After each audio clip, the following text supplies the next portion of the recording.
Next team, we are talking about the New York Giants.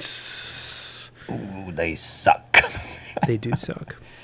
But it's really funny to see Brian Dabble's circle snowman head turn totally red when he screams at everybody. Oh, that is true. It's really true. It's great. So let's All talk right. about Daniel Jones. He sucks. He got hurt. He was okay. He was dying. One of the worst offensive lines, if I remember correctly. Yes, if we're in the league. if we're remembering last year, that I'm reading my own notes and it's all coming back to me. Yeah, he was hurt. He missed a lot of time, and it's easy to say Daniel Jones sucks, and that the next guy came in and it doesn't really matter because Daniel Jones was so bad. And I think that's bad analysis. Like, he's not a great quarterback, but he's enough to keep things moving. And without him there, if I'm the quarterback for an NFL team, no one's scoring fantasy points. You need some level of competency there. And I think Daniel Jones was giving them that. Like, he'll fumble and lose them the game, but he'll also get the offense moving enough to score fantasy points. He might run like he constantly has CTE and he's falling down. He's Or like, craving it. you know that one thing in that country where they do like they throw a big cheese wheel down a hill and everybody has to run after it? That's how he runs. He's just always He's just falling. the cheese wheel. Yeah, he he is the brittle broken bones on the hill of the cheese Yeah, wheel. sometimes you look at the field and he's running, but his helmet's on the ground somehow, but then he's still going. Yeah. And you look at his face and you think, boy, I didn't think anybody could look any dumber than Eli Manning. And then he's just right there, just doing it. I would have said dumber than Mitch Trubisky, but yeah, he's got a dumb face. All right, we're multiple minutes in with not really any fantasy analysis. They were 16th in rushing yards, 31st in passing, and 30th in points. That's with their hothead, beautiful bald boy, Brian Dabble.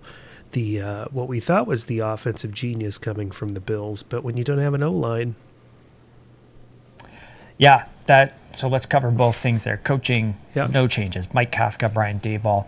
Offensive line was awful in 2023. They've been drafting offensive linemen in recent years, and it's just not really working with those guys. We've got Evan Neal, who has been bad. John Michael Schmitz, a second-round pick last year. Not a hit immediately. Could improve, but the line was pretty bad. In this offseason, they've brought in 2 new starters, John Runyon from the Packers, Jermaine Illuminor. Not sure if I've heard that name said before, but I gave it a whirl. I like it. I expect them to be bad as an offensive unit, but better. Same concept. If I was starting O-line, no one's scoring points. That's kind of what they had last year. They will be better and enough to get some points scored, but we're not predicting a top 10 O-line. We're not predicting a top 10 offense. We're just predicting a lot more fantasy points. So at the QB position, obviously Daniel Jones, currently ranked at 27 via ECR. That is the expert consensus. Is it ratings or rankings? Rankings. Because it would That be makes more sense. fantasy ranks. Yes. Yeah, how you feeling about the Deej? The Deej. He's been a usable quarterback before, and I think he'll get closer to being usable again. He'll be bad on field, but getting fantasy points because he can run. He is someone that I'm really only thinking about in 2 quarterback leagues, and he's a no-risk situation. He's 27th. Last year, through his first couple games, he was quarterback 22, which doesn't sound good. That was a down year for him. So a little bit better because he runs. Still not a starter in a 1 QB league. He's usable, but kind of a goof and not very good. I think it's fair, and you don't usually hear this at the quarterback position, but when he runs, he rumbles. You know what I mean? You know, like back in the 90s when John Madden would see an offensive lineman end up at the ball and he's just kind of like falling for 30 yards. The He Dean does- could get you that. His running does look like he's falling forward very fast. Yes. And like he's always head first, and so you're just waiting to watch his full skull come off of his spine when he gets hit in a very Mortal Kombat finisher style. Moving on, running back. Picked with Devin Singletary. Back with his road dog, Dabble. With his Dabble and road Devin, dog. they say. That's all they say. Dabble in Devin, Yeah, dabble in Devin. Dabble and Devin. I'm just dabbling in Devin. Oh, yeah. He has been dabbling in Devon for a while. Expert consensus ranked 32. I think he was running back 31 last year. That's half point PPR rankings. He's the lead guy. There's no one behind him that's really going to come in with any sort of threat. Dabble trusts him. This is like the anti-dead zone running back. To me, a dead zone running back is someone that got the job got the job in fantasy owners' minds because people ahead of them left the team or something of that nature. But Devin Singletary has been okay. We know this offensive staff trusts him to be their lead guy.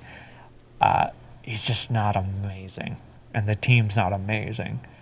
Mm-hmm. I think when we get our projections for him, they're going to be pretty in line with what happens. I don't see anyone taking the job from him. I don't see him taking a huge leap forward or backwards. He's just okay. I will say I think that there will be a difference, like kind of from what I've read is, obviously when Singletary was on the Bills, you have Josh Allen, you have a very high-powered throwing offense possible. I think that there is a possibility that Devin Singletary makes a jump into those mid-20s or so. I don't know that it's going to be anything amazing. I think I could put him in the conversation of him being a blue-collar hog here. I think if he stays healthy, he ends the year as running back 24.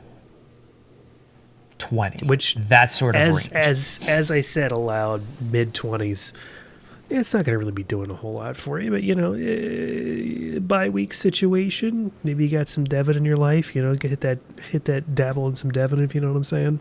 Yeah, I don't think he's going to spike you any weeks. I don't think he's going to absolutely kill you. He'll get his 80 yards and chance at a touchdown. Yeah. 70 absolutely. yards and a reception or two. Moving on. Wide receiver position, we got the saddest man on social media, Malik Neighbors. I don't know if you've watched all of the Giants social media stuff where he's just like, this is the locker room. This is the team. These are the boys. Yeah. These are the boys. Yeah. Yeah. His ECR, though, 25. How are you feeling about that? It feels a little high. It doesn't really bake in the downside of if everything falls apart. It doesn't take a lot for this offense to fall apart. And if it happens, I think he kind of goes down with it. I like to see a rookie do something before I would take them that high. So we just played Pick Your Pig with Terry McLaurin. If Malik Neighbors is 25, at 26, T. Higgins, I'd probably rather have T. Higgins. Yeah, Zay Flowers. Zay Flowers, 27. George Pickens, I think rather George have Terry Pickens has McLaurin upside. maybe than Neighbors. Maybe, yeah, because you could end up in your draft and think, I just want to know what I'm getting. And Terry McLaurin, you can kind of feel that way. Malik Neighbors, what you mostly know that you're getting is a very bad offensive line, and then that funnels down to a Daniel Jones running for his life, and then he's a rookie, so who knows? Yeah, I could see it. I couldn't see it working. I just don't like to take that risk, or I don't like to pay that high of a price with that because there's a real downside. Yeah, especially at that wide receiver running back position. I don't really like to take that with rookies unless it's a Bijan Robinson kind of situation. Yeah. What I think the best way to describe my feeling of it is I'd end up with him a lot more often in auction drafts where I know how I build my team out. If I get a very cheap running back 2, a cheap quarterback option and 2 solid wide receivers ahead of him, then I would definitely overpay for Malik Neighbors at that chance of that upside shot. Yeah, absolutely. Any other wide receivers to talk about here? No. Yeah. They're all consensus ranks in the 70s, 80s. They'd all be free. We're looking at Darius Slayton, Wan'Dale Robinson, Jalen Hyatt. I think he's a second-year player. Nothing really that I'm looking at here. Yeah, absolutely. Moving on real quick to the tight end position. Waller's retired. There's nothing. Technically, he hasn't put the papers in or whatever, but there's nothing to talk about there. So let's jump into that big three. What you got for me, MJ? Daniel Jones and Drew Lock are better than Tommy DeVito. Is that his name? Well, I would disagree, but, that's my heart saying that, not my brain. Sure. You're right. But Tommy DeVito played on Illinois for a minute, and then there was a lot of really funny Sopranos stuff that happened. Is that his name? Thomas DeVitus. Is it? Yeah, I think it's Tommy DeVito. I don't know. Okay. That's all I know. He was bad when he was on Illinois. Okay. I was expecting you to not remember his name or not remember anything about him. You jogged that memory. It doesn't matter. Okay, so they're good enough to Malik make the Neighbors. offense work. There just isn't much offense around them. What's a realistic best case scenario for Malik Neighbors? Like, who are the great wide receiver rookies, and do we think he is in a similar situation as them? Like Jamar Chase is one of the best rookie wide receivers. Justin Jefferson, same team. Odell Beckham, great rookies from the jump. Do we think he's in Malik Neighbors is in a situation to repeat that? No, not a chance in hell. I think if you are a very realistic fan of football, looking at this division and at this team, I think your best case scenario for Malik Neighbors is that he doesn't come out and say that he fucking hates the Giants organization at some point in the season. Other than that, everything else is just icing on the cake. Like, oh, he got 2 receptions. Okay, that's cool. Yep. Third big thing for me is actually kind of a flip of that. Like, this team made the playoffs the year before last. I think they won a playoff game over the Vikings. If that happens again, I'm expecting Malik Neighbors to return better value than 25. I think Daniel Jones would be a value pick. And I think Devin Singletary would be a really good value pick. I personally am not looking to make that bet. If you are, I think there's reasonable evidence to support it. And those guys would all be values if that happened again. Yeah. Definitely a lot of players here that could prove a lot of things. But I think with the offensive line, even with the updates ever made, it's pretty questionable. Do you have a prize pig on this team? No. Me neither. Prize pig, do you have a blue collar hog? Singletary. Yeah, I agree with that. I think he's all day. A good NFL player, a fine fantasy option. He's not exciting, but he's also, I don't really see a very low floor for him. Yeah, I'm going to be watching Daniel Jones pretty closely though, and see if I can pick him up for a couple of bucks on a waiver situation, because I don't see anybody drafting him. If you're in a 2-quarterback league, sure, maybe, but I could still see him falling to the wayside. Yeah. Any other Giant thoughts? Nope. If this is the only episode that you're watching, help us meet our goal. Be our number of one subscriber. Be our number one. Be our Derrick Rose. Oh, the boy. Oh,